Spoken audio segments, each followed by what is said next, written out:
to 9. Now, my office was on the 101st floor. Absolutely magnificent view. Oh my God, you could see Kennedy Airport from my office. It was great. Looked out over 3 bridges. It was beautiful. So, I'm standing down there. Now, there are these about 11 or 12 of these huge elevators. They held like 50 people in them. And they were the fastest elevators in the United States.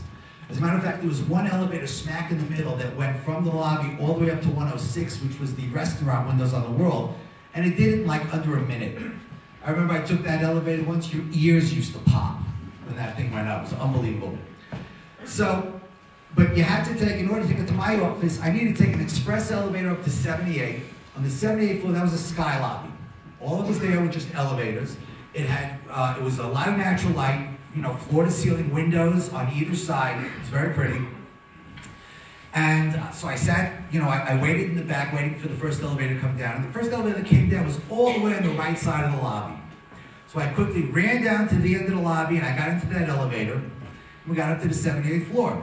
When we got out, I looked and I realized that the elevator I needed to get to my office was all the way on the left side of the sky lobby.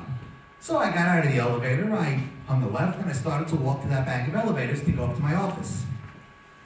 I must have been about 8 feet from those banks of elevators when, as best as I can describe, there was an explosion. I thought a bomb had gone off in the elevator. The entire building shook. The lights went out, the place filled with smoke, and I was literally thrown off my feet.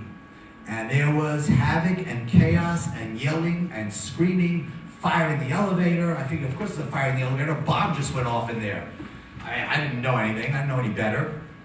I'm looking around. I don't know what to do. I don't know where we're going. All of a sudden, I see in between 2 banks of elevators, there is a light. Obviously, an emergency light. So I figured it's probably a good place to go. And I remember as a kid, when there's a lot of smoke, what do? You stay low to the ground, right? I literally crawled from where I was to that light. And I stood up and I'm looking around. I don't know what to do. I don't know where to go. I walk behind the bank of elevators and all of a sudden I see a door. And I open the door and I see there was a security office. I had been working in that building for 8 years. Never knew there was a security office on that floor. The only thing I knew was the elevator banks and the security guard and the desk in the middle of the floor. That was it.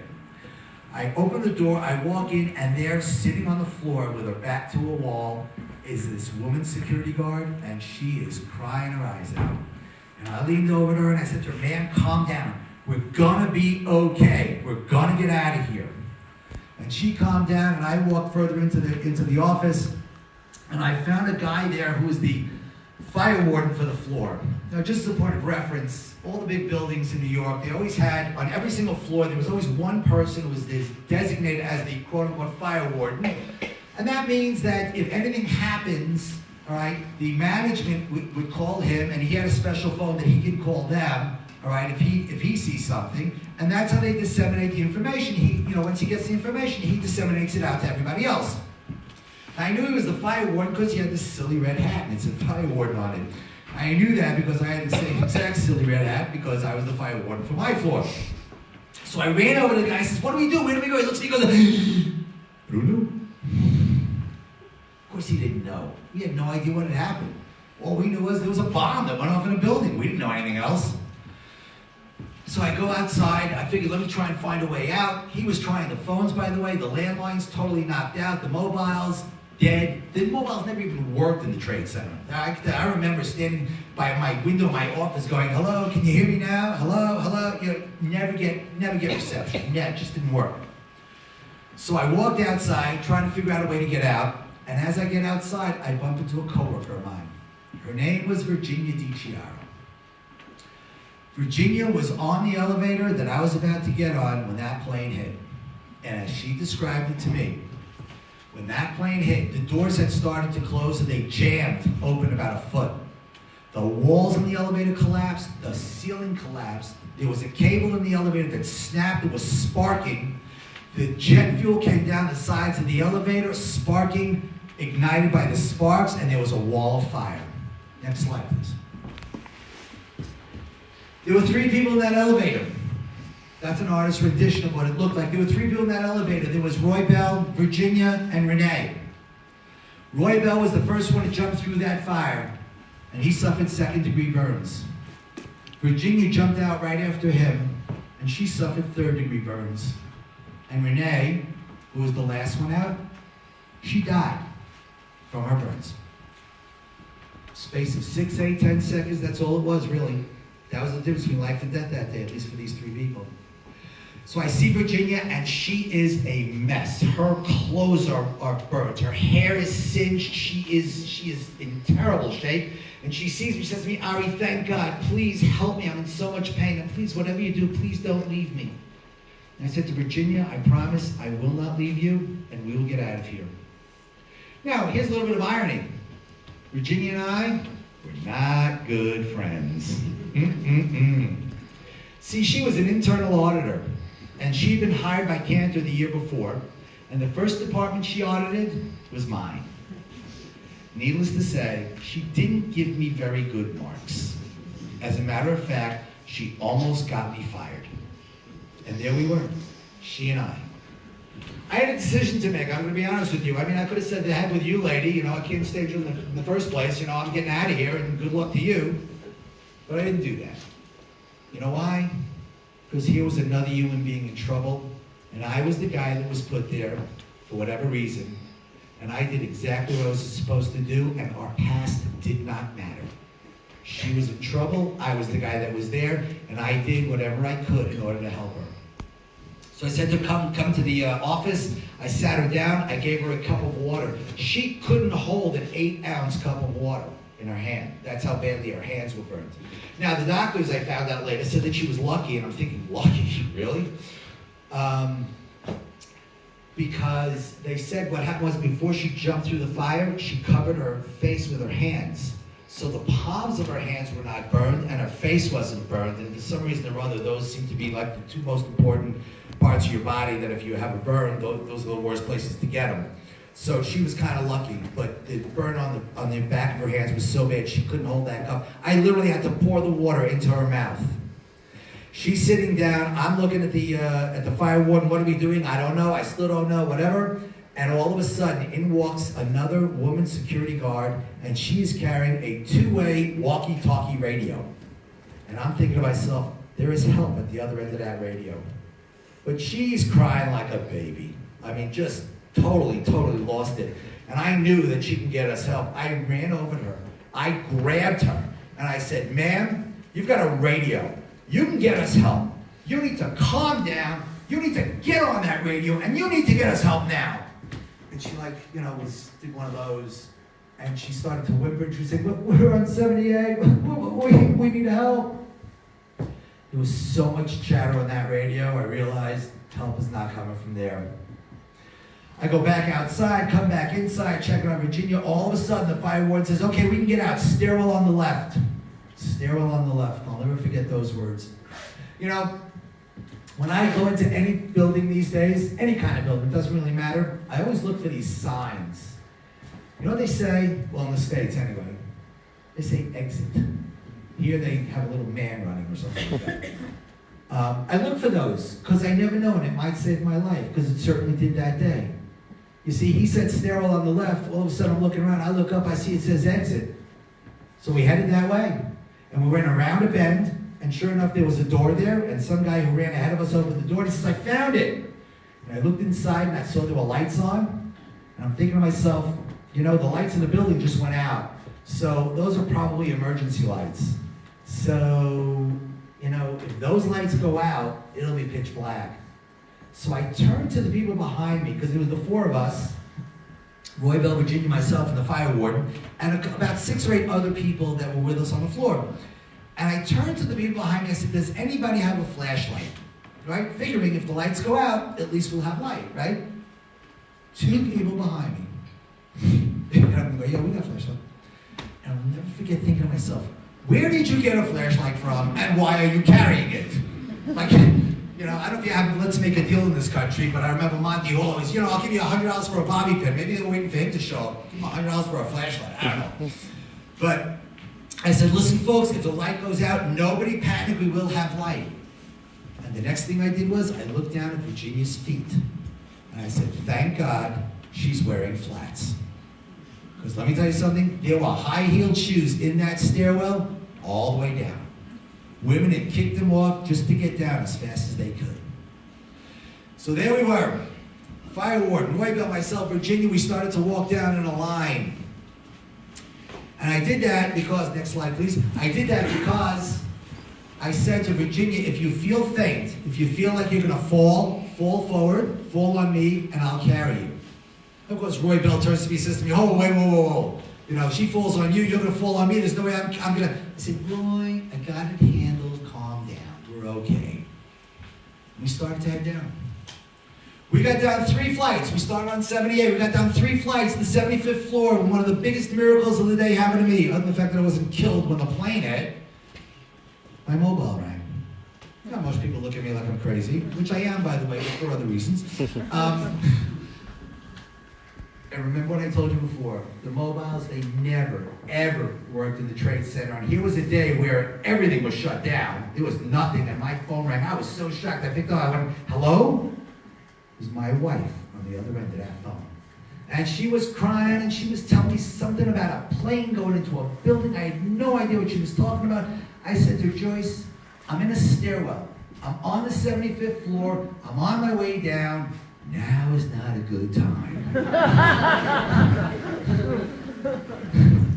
I said, I'll call you when I get out of the building, and I hung up the phone.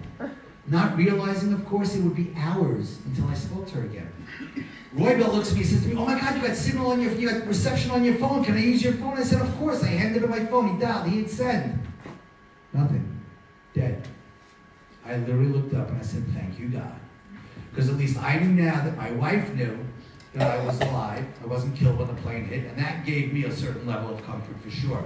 I think she felt a little comfort as well. Although, with insurance, you never know. Maybe she was hoping. I don't know. Stop. Okay. We continued on down. We got down to the 50th floor. Virginia turns to me. She says to me, Ari, I can't go on. Can't do it. My first instinct was, I'll have her sit down, we'll rest, and then we'll get up and we'll keep going. And then I thought to myself, you know what? If she sits down, she may never get up. And if she doesn't get up, she's going to die. And that certainly wasn't on my agenda for the day, that's for sure. So I said to her, no, Virginia, you can do this. And there were some people with us, and they had bottles of water. We gave her to drink. We poured it on her arms to give us some relief of the pain. Next slide. And we headed down. We got down, and I'm coaching, I'm counting floors down, 49, 45, 42. Doing great. And we were doing great until 38. 38, that's where the people were backed up. Because that's where the firefighters stopped the people so that they can get up. Look at the size of that stairwell, all right? That stairwell is 2 people wide. I don't know how they ever figured they were going to evacuate 50,000 people from these buildings, but hey, what the heck? It was a disaster. So there was this whole mess of people, right? We come down, there's one woman who hears our footsteps, she turns around, she sees Virginia, and she goes, oh! Virginia looks at me and says, Ari, how bad is it? I said, Virginia, you look great. You're fine. I knew she was in trouble. I mean, there's just no doubt in my mind she was in trouble, but I needed to keep her spirits up. I couldn't help her medically, but I'm running scared, because we can't just stand there. So I started to yell out, is there a paramedic in the building? If you're a paramedic, I have a burn victim here, we need help, and if not, please step to the right and let us through. And they did. People squeezed over as much as they could, and they literally opened the path so that we can continue going down. We got down to the 8th floor. There was water all over the place, and I'm talking ankle-deep running water. See, the sprinklers worked very well in the lower floors when there was no fire. The planes totally knocked them out in the floors that they went into, and I remember I said to Virginia, take it real slow, because I figured if she slips and falls, it is game over. It's game over. And I remember I was wearing a brand new pair of trousers that day. And I was thinking to myself, if anything happened to these trousers, my wife is going to kill me. So I did this.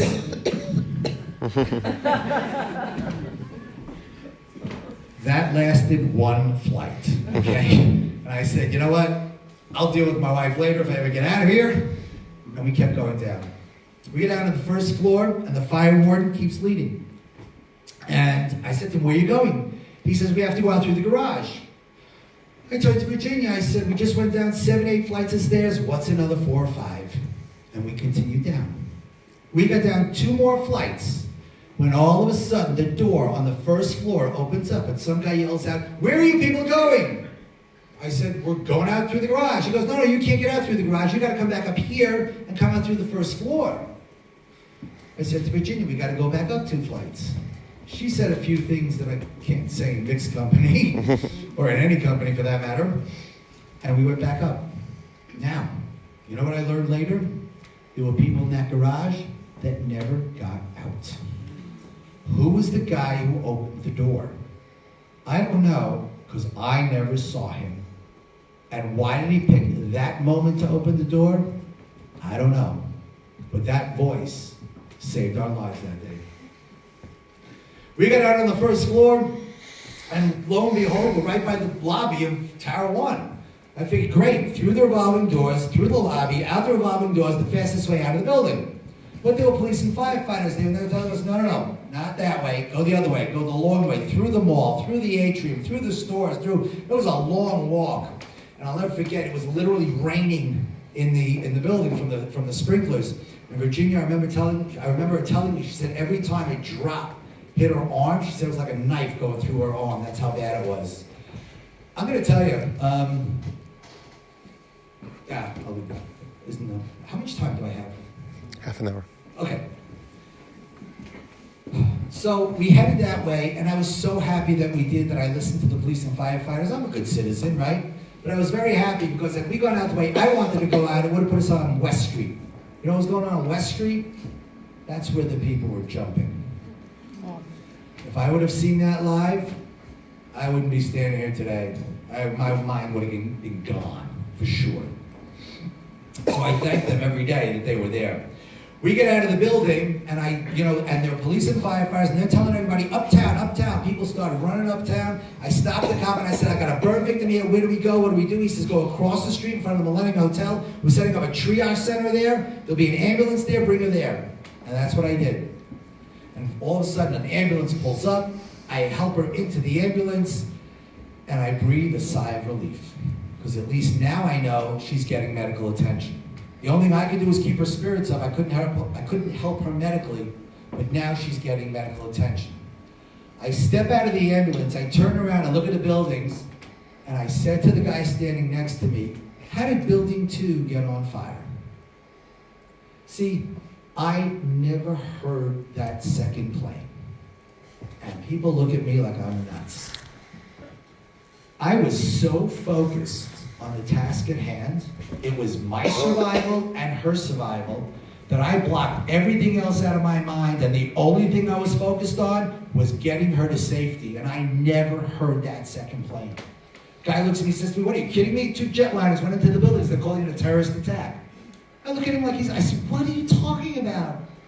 I was really scared. And all of a sudden I realized that ambulance is still here. I turned to the ambulance driver. I says, why aren't you leaving? He goes, we can't leave until we fill the ambulance. We're expecting a huge amount of casualties.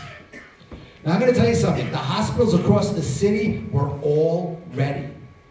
Every single hospital, they had nurses on staff, doctors on staff, the gurneys were there, everything. They were all ready for the huge amount of casualties. You know what the problem was? There weren't that many.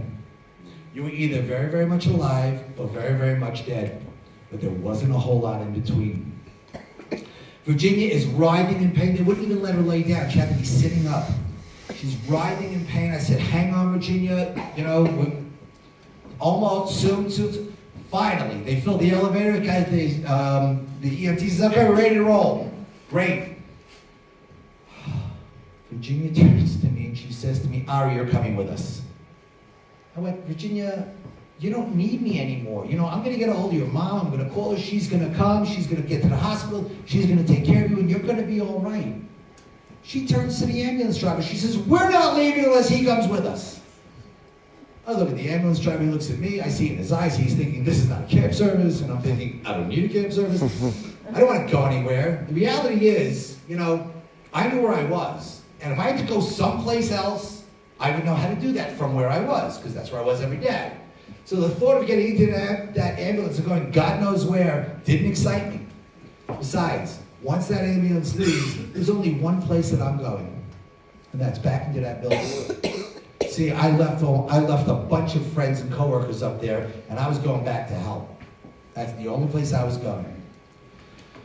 So I look at the ambulance driver, he looks at me, I finally say, you know what, maybe for our own psychological benefit, maybe I should come. He goes, fine, hop into the front. I got into the front of that elevator, and we pulled away. We were one of only a few ambulances that actually got away from the scene that day. I have friends that are members of Atzola Volunteer Ambulance Company, showed me pictures of crushed ambulances at the scene. Virginia thanks me every single day for saving her life, and I said to her, you got it all wrong. If she wouldn't have insisted that I get into that ambulance, I would have been standing at the base of that building when it came down and I'd be dead. There is no doubt in my mind whatsoever. But she insisted that I get into that ambulance. We pulled away, we got to St. Vincent's Hospital. It was on 12th Street and 7th Avenue. They take her in, they rush her in, right, with all the other casualties they have, and then all of a sudden, the doctors disappear, the nurses disappear, and it's Virginia and I left in the room, in the emergency room. And I'm going like, what's going on? Where is that? She's writhing in pain. I'm going, hey, hello, where, doctor, come on, hello? Finally, the doctor's wife goes, what's all the yelling about? I said, what's all the yelling about? Look at this poor woman, a burn victim. He goes, he looks at me and says, who are you? Who am I? He goes, yeah, you a relative? I go, no, I'm a coworker. I brought her in here. He goes, you have to leave. I have to leave? Why? He goes, if you're not a relative, hospital protocol. You gotta think of hospital protocol? We're under a terrorist attack and you're concerned that I'm not a relative? Hospital? Really? Wow. They wouldn't let me stay. I turned to Virginia and said, Virginia, listen, they're not gonna let me stay. I gotta leave, but I promise, I'll get a hold of your mom. She's gonna be here real soon and you're going to be okay. And with that, I walked out of the hospital. As I walk out, all of a sudden, I hear somebody go, wow, did you hear? Tower 2 collapsed. And from St. Vincent's Hospital, there was a clear view straight down to the Trade Center. And sure enough, Tower 2 was gone. Gone. 50,000 square feet per floor times 110 stories, and this thing was gone. It took 6 years to put that building up, and it was gone in an hour. I had a pit in my stomach like you wouldn't believe. I'm running scared. I need to get to a phone. And I'm starting to look for a payphone. A payphone. When was the last time anybody in this room used a payphone? Yeah, that's right. We didn't use payphones back then either. Cell phones, that's what it was, mobiles. I'm going crazy. All of a sudden, I see across the street, a guy is walking down the street, and he's talking on his mobile. And I remember thinking to myself, when this is all over, I'm going to find out who his carrier is, and I'm going to switch to them. Because they were working. I ran over to the guy, I said, excuse me, can I use your mobile? He said, yeah, sure. He says, listen, some guy needs my phone, I'm going to, I'll call you back. I'm going to give him my phone, I'm going to call you back. And I said, okay, great. He hands me the phone, I dialed, and the first person I called was Virginia's mom. I told this to my wife 6 months later. She was so mad. She goes, why didn't you call me first? I said, I promised I'd call her mom. Ms. DiChiara, my name is Schonbrun. I'm a co-worker with your daughter, Virginia. She is alive, but she is severely burned, 3rd degree. I recommend you get down here as quickly as possible. And the only thing I heard was, and then a male voice comes on. I guess she handed the phone to her husband. I told him the story. He thanked me very much. I hung up the phone. I said to the guy, can I make one more call? He goes, sure. Because he heard the conversation. So I dialed my wife. I hit send. Nothing. Dead. I remember thinking, forget that carrier.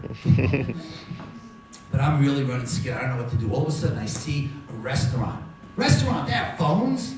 So I go running into the restaurant. I bump into the waiter. I said, excuse me, can I use your phone? The waiter looks at me and goes to me, well, it's not my restaurant. It's not my phone. I think, what's wrong with you? I saw 2 people in the back on phones. I push right past the waiter. I run to the back. There's a woman sitting there. She says, do you need a phone? I go, yeah. She goes, you're going to have to wait.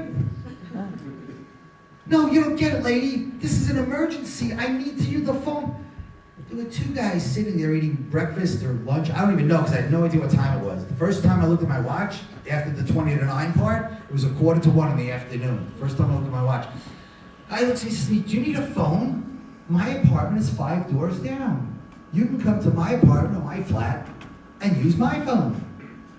Now, this is New York City. I'm thinking to myself, axe murderer? But I'm desperate, and I go like, oh yeah, thank you so much.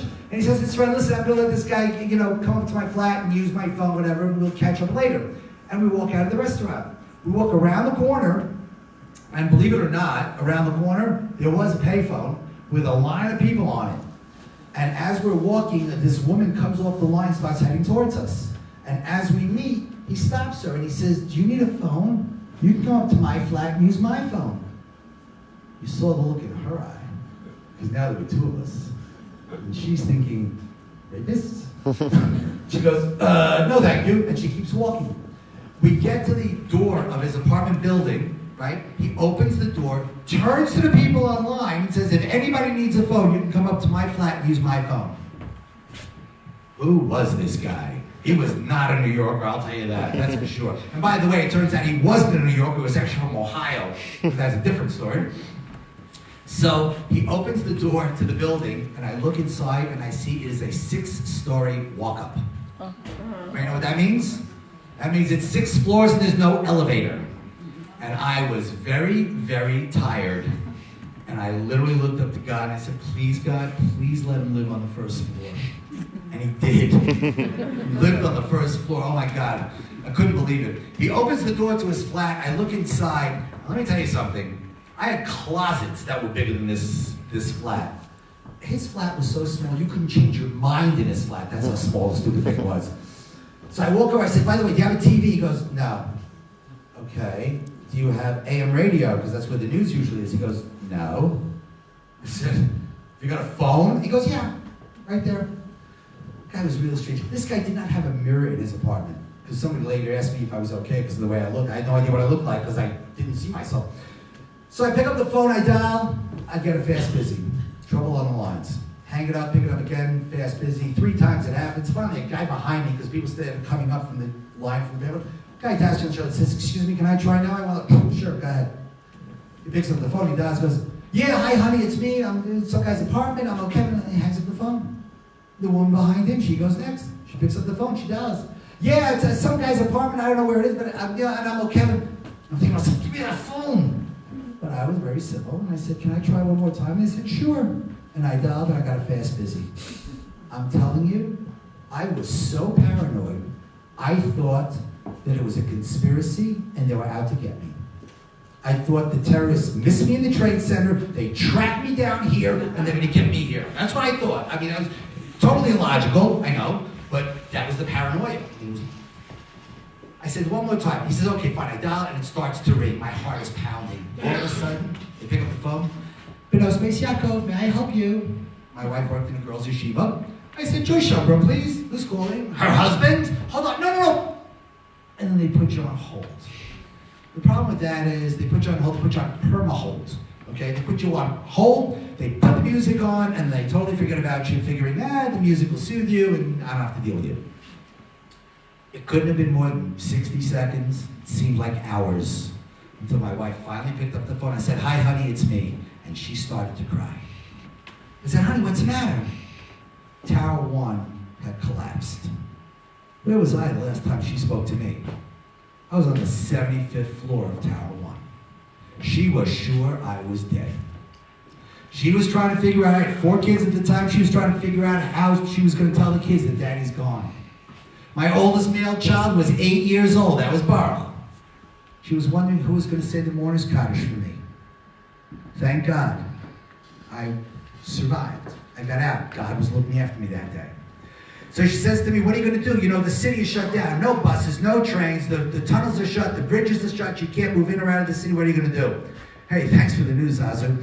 I said to her, I don't know. Maybe I'll go to Ellie. Ellie's my office. Maybe I'll go to Ellie's office. And I said, but I'll call you when I get to my next destination. That was really the hardest part of the day. I mean, I was so used to being in constant touch. The fact that when I hung up that phone, I either have to pick up that phone or another landline someplace else in order to be in touch. So when I hung up the phone, I turned to this guy, John, and I said, John Roccasalva. Did I tell you his name? That was his name, John Roccasalva. Never forget, the guy was an absolute saint. I turned to him and I said, John, do you mind if I hang out a little bit? I'm like really, really tired. He goes, sure, no problem. And I took off my wet shoes and socks because they were still sopping wet from the trade center. And he looks at me and goes, oh, your socks are all wet. Would you like a clean pair? You can have one of mine. Who was this guy? Was he from Kansas? I mean, it was just like, that's a Wizard of Oz. You know, some things work in some audiences and some things just don't. You know, what can I tell you? Okay? I tried. It's my job. Okay.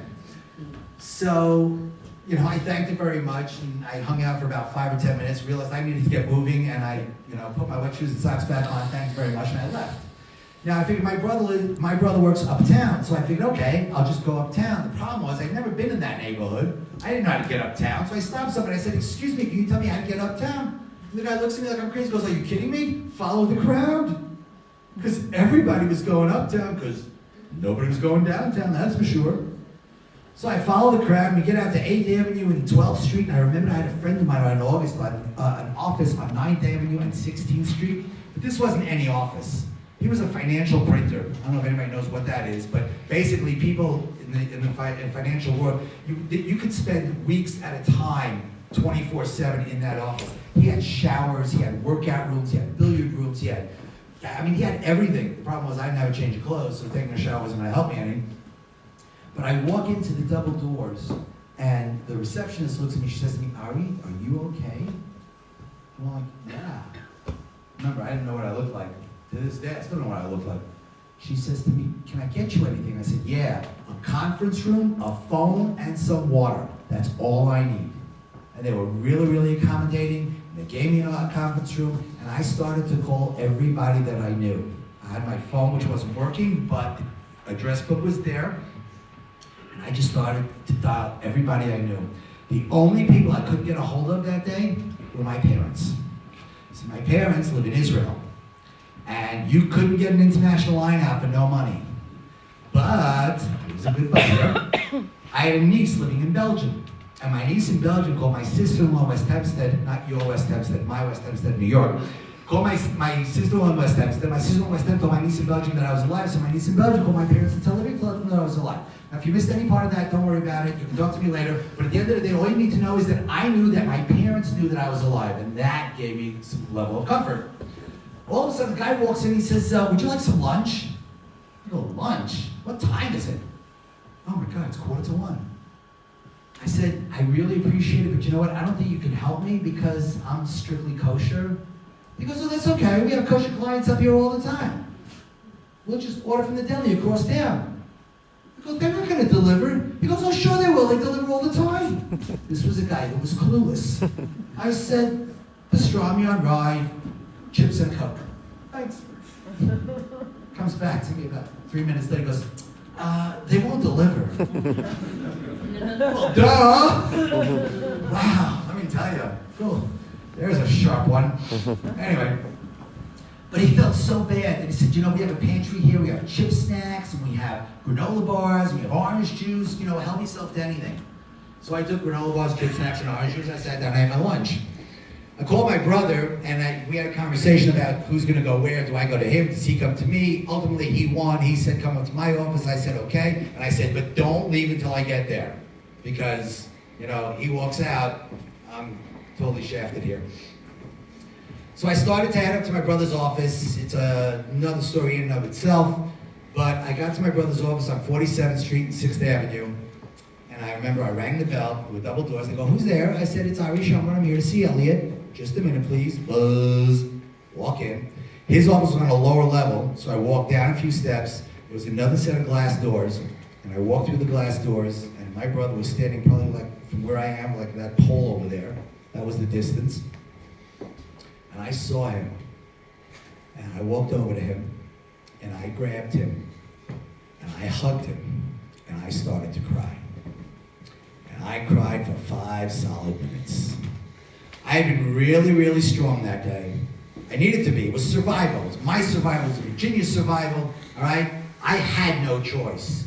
And now, finally, there was somebody that I could lean on. By the way, he was my younger brother. I had somebody that I could lean on, and I totally, totally lost it. And I cried. And of course, once I started to cry, my brother started to cry. But everybody knows the Schonbruns are huge criers in general. As you'll see later, my father cried. Everybody was crying. That's what we do. The Schonbruns cry. Drop a hat, Schonbruns cry. It took us about 5 minutes. We came back to each other. You know, it was like everybody was always going like, oh, what happened? You know, what'd you see? I don't really want to talk about this. Hello? I said to Ellie, let's get out of here. We get out, and this is how we're going to, you know, what are we doing? How are we getting home? Whatever. We heard there was limited subway service.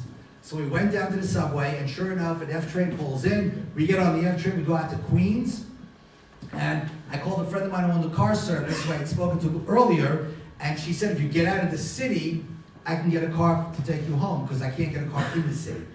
I said, okay, great. So we're in Queens, and I called her up. My mobile started to work. My brother called his wife, told her to meet us at my house. And as we're waiting for the car, I figured, let me give it a shot, and I tried to call my parents. And it started to ring. And it rang, and my father picked up the phone. I said, hi, Dad, it's me, it's Ari. And he started to cry. Yes. I said, Dad, why are you crying? I'm alive. And not only that, I know that you know that I'm alive because Rini in Belgium called Rini, Aviv in Belgium called Rini West Amsterdam, let her know that I was alive too. And she called you and she told her, what's the matter? Didn't you believe her? He said to me, no. He said, I didn't believe anybody. He said, I wasn't going to sleep tonight until I heard your voice. And I remember thinking to myself, boy, am I glad I went to make this call tomorrow. We talked for a few minutes. The car comes, picks us up, takes us to my house. 5:30 in the afternoon. There are 20 people in my living room, and I have no less than 100 phone messages. I know that because I still have the list. I learned something very important that day. You have no idea how many friends you have until they all think you're dead. I don't know, some of these people just came out of the woodwork. I have no idea. The reality is, I did learn a lot that day. You know, I used to work on Wall Street. I left Wall Street 2.5 years ago. And I worked with guys that were multimillionaires that were in the office at 6:30 in the morning. Why? You're a multi-millionaire. Why are you in the office at 6:30 in the morning? Why? The bigger house, the bigger car, the nicer the next promotion, the nicer vacation, the bigger boat. These were the things that was important in life. This is what life was all about. And I was guilty of the exact same thing until that day. My kids used to say to me, Daddy, could you come to the school play? I got the lead role. No, Daddy's got to work. Daddy, can you come on the class trip? We're going to the zoo. Some of the other daddies are going to be there. No, Daddy's got to work. Daddy, can you come to mock trial? You know, that's after school, so it's after work, so you can be there, right? No, Daddy's got to work late. Daddy's got to work, Daddy's got to work, Daddy's got to work. That was always the refrain until that day.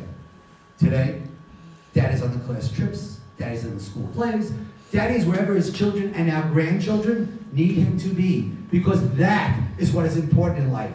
Everything else, and I mean everything else, is secondary to that. But there's more to it than that.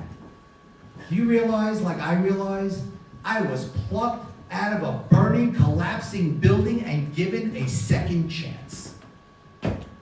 God was basically telling me, all right, you know what? It's not your time yet. I'm giving you another chance. What are you going to do with it? And I understood I needed to make some changes in my life, and I did. I became a better person.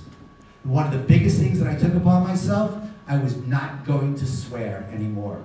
I was not going to use foul language. I was not going to use those 4 little words. I promised myself, and I wasn't going to do it. And it's been 18 years. 18 years, right? Haven't uttered a foul word. Ari Schonbrun no longer curses. You know what happened because I made that decision? People in my office, if there was ever a meeting that I was involved in, nobody in that meeting would curse. Nobody. And if somebody slipped and they did yell out or curse or whatever, the reaction was always the same. I'm sorry, please forgive me, I didn't mean it. So because I made a decision, look at the effect it had on the people around me. Now, we live in a world that is totally upside down. I mean, we live in a crazy world, and I don't care if you're right, left, or center, it doesn't really matter, all right? This world is nuts, all right? And I figured, you know what, I always wondered, why were we put here? Well, there are 2 reasons. One is to serve God, because that's who we are. But 2 is to leave this world a better place when we go than when we got here. I think that's one of the most important things. Let's leave the world a better place. But how do we do that? Well, there are a lot of ways of doing it, all right? We're lucky because we have the blueprint, right? What's the blueprint? The Torah. We have the Torah, we have the blueprint. That's all we need, all right? But you know what? The Torah has 613 commandments. 613 mitzvahs, right? That's what they have. I don't know anybody in the entire world, including the greatest rabbis, who keep all 613. And there's good reason for that, by the way, because there's some commandments that only pertain to, like a Kohen, or some that only pertain to a Levi, or something like that, all right? So it's impossible. So I tell people all the time, I said, look, I know there's 613. You don't need to do 613. Don't worry about it. Okay? How about 300? Nah. How about 150? Still too much. 75? I think it's a lot. You know what? This is what I think. I think everybody in this audience, including myself, needs to take upon themselves one mitzvah that you're not doing today that you could be doing. And for each and every one of you, it could be something different. It might be making Kiddush Friday night. For the women, it could be lighting candles if they don't. They can light candles Friday night. It's visiting the sick. It's giving charity. There are so many of them. If you can't figure out what mitzvah you should be doing, that's why you have a rabbi who is your spiritual leader. He can help you with that. Sorry for throwing you under the bus, Rabbi. He can help you with that. All right? But take one. And you know what? When you make that decision, put it on your refrigerator. Put it on your refrigerator so that you look at it every single day. And you know what's going to happen? You're going to see the change in you, and you're going to see the change in the people around you. You know, the analogy I love best is candles. If I handed out candles to everybody in this room, and I was the only one on a candle that was lit, there wouldn't be that much light, would there? But what happens if I light your candle with mine? Is light diminished? No. But is there more light now between the two of us? Yeah. And then you light, and you light, and you light, and you light, and you light. And you know what we've done? Before you know it, we've lit up a room. Because we each made a decision. And then you light up a town, and you light up a city, and you light up a country, and you light up a world. That's how you do it. Remember what God said to us. You shall be a light unto the nations. We can't be a light unto the nations if we're not even a light unto ourselves. So let's make that decision. I'm going to end with a short story. It's about this young executive, 35 years old, climbing the ladder of success. Goes out and buys himself a brand new Jaguar. Beautiful car. He's driving through the city streets. Maybe he's going a little too fast. Some kids are darting in and out. And as he drives by one street, all of a sudden, wham! His car gets hit by a brick. He presses on the brake. He puts the car in reverse. He pulls back. He sees the kid. He jumps out of the car. He grabs the kid. He says to him, why did you do that? Why did you throw the brick in that car? You know what that's going to cost me to fix? A brand new Jaguar. You know what's going to cost me to fix? The boy looks and goes, Mister, please, I didn't know what to do. He said, my older brother fell out of his wheelchair, and he was too heavy for me to lift, and I couldn't get anybody to stop. I didn't know what to do. He says, where's your brother? And he takes him by the hand, and they walk down to the end of the block, and sure enough, there's a boy in the street with an overturned wheelchair.